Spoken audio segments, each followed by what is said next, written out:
Hari ini kita akan berbagi informasi tentang beberapa gaya belajar yang ada pada diri seseorang.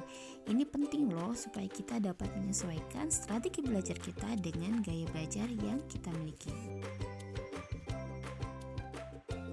Sebelumnya, kita harus tahu dulu apa itu hakikat belajar. Pada dasarnya, belajar itu adalah proses usaha atau berbagai macam aktivitas dan pengalaman yang digunakan untuk memperoleh pengetahuan baru yang nantinya akan membentuk tingkah laku baru yang lebih baik. Pada umumnya dikenal 3 gaya belajar dalam kehidupan kita. Yang pertama adalah visual, yang kedua auditory, dan yang ketiga adalah kinestetik.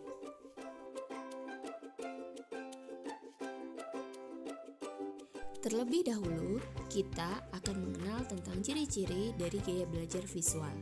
Yang pertama, biasanya orang visual adalah orang yang rapi dan teratur. Kedua, mereka teliti pada detail-detail. Ketiga, mereka mengingat apa yang dilihat daripada apa yang mereka dengar. Dan yang terakhir, mereka sangat mementingkan penampilan.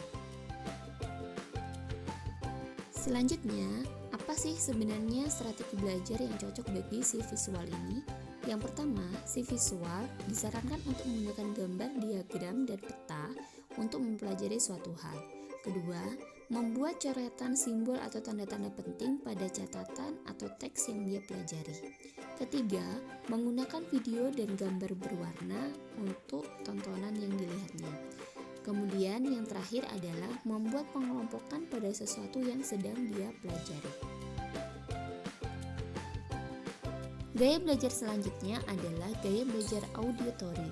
Ciri-cirinya adalah si auditory ini mudah terganggu oleh keributan. 2. Dia akan membaca buku dengan mengeluarkan suara bacaannya. 3. Dia sangat hebat dalam bercerita. 4. Dia akan lebih menghafal apa yang dia dengar daripada apa yang dia lihat.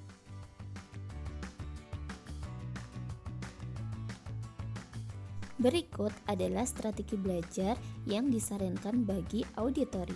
1. Membaca dengan suara bacaannya atau menceritakan kembali.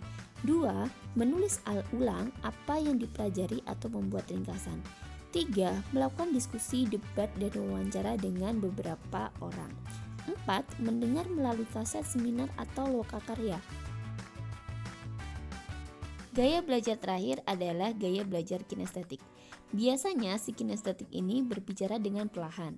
Kemudian saat berbicara dengan orang lain, maka dia akan selalu menyentuh orang tersebut untuk mendapat perhatiannya. Si kinestetik juga banyak bergerak. Mereka belajar melalui praktek. Kemudian seringkali ditemukan si kinestetik ini menggunakan jari sebagai penunjuk ketika mereka membaca. Strategi belajar apa sih yang cocok untuk si kinestetik ini? 1. Kinestetik sangat cocok melakukan belajar dengan praktek. 2.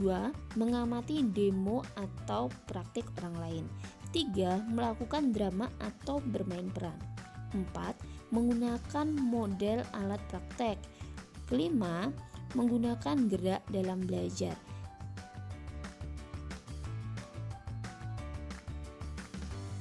Cukup sekian berbagi informasi kita hari ini. Hiduplah untuk belajar, belajarlah untuk hidup. Tetap semangat apapun kondisi kita dalam belajar saat ini.